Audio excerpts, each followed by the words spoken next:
Ladies and gentlemen, post-2015 process is about collective action on what will the international community and UN do to renew the world commitment to global development, to keep the promises made in earlier times, and help end poverty and build the future we want. With a renewed global commitment to a new generation of goals, we have the opportunity and the collective responsibility to build a new era of shared prosperity and inclusive, sustainable development. With over 1 billion people living in extreme poverty and 200 million unemployed, this is certainly not the time for anyone, for the countries, to diminish the support to development. Because today, ladies and gentlemen, more than ever, we need to come together to accelerate progress and help more people participate in and benefit from development. Et nous travaillons ensemble, ministère et toutes les agences des Nations Unies au Cameroun, en concert pour définir le nouvel agenda de l'après-2015. Il va sans dire que figurer parmi les pays ayant organisé des consultations nationales constitue pour le Cameroun une occasion unique d'exprimer ses préoccupations et d'influencer les débats au niveau mondial sur les priorités de l'après-2015.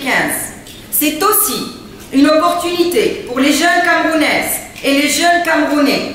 de se joindre aux millions de personnes dans le monde qui contribuent au design, aux propositions et à la construction de l'avenir que nous voulons. Plusieurs thématiques sont ressorties de ce processus au Cameroun, comme des priorités de développement, notamment la santé, l'éducation, l'environnement, les infrastructures, l'emploi, et comme thèmes transversaux, la gouvernance, les questions de genre et les droits humains. Les résultats, conclusions et recommandations de cette rencontre alimenteront le rapport national de l'après-2015 et reflèteront les aspirations du Cameroun sur l'avenir qu'il veut.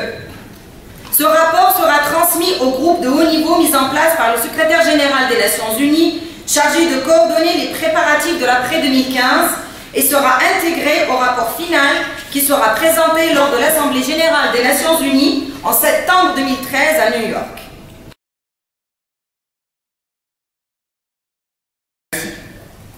La consultation nationale ne devrait pas seulement servir d'élément critique pour la prochaine génération des programmes de développement, mais elle devrait servir de ferment à la mise en œuvre du document de stratégie pour la croissance et l'emploi, avec pour point de mire la croissance inclusive et transformatrice, c'est-à-dire une croissance pour tous, avec la participation de tous. Il s'agit de réfléchir sur la mise en œuvre des 5 principales composantes de notre stratégie actuelle de développement, que sont le développement des infrastructures, la modernisation de l'appareil de production, le développement humain, l'intégration régionale et la diversification des échanges commerciaux, le financement de l'économie, bien entendu, avec un accent particulier sur la santé, notamment celle de la mère et de l'enfant. Pendant les 2 jours que dureront les travaux, il s'agira de passer en revue les conclusions et recommandations émanant de la périphérie, de s'assurer de l'appropriation de ces conclusions et recommandations au niveau national, en restant en adéquation avec les principes de programmation des Nations Unies sur les thématiques telles que le développement du capital humain, l'inclusion et l'équité, la jeunesse et l'emploi, les changements climatiques et l'environnement.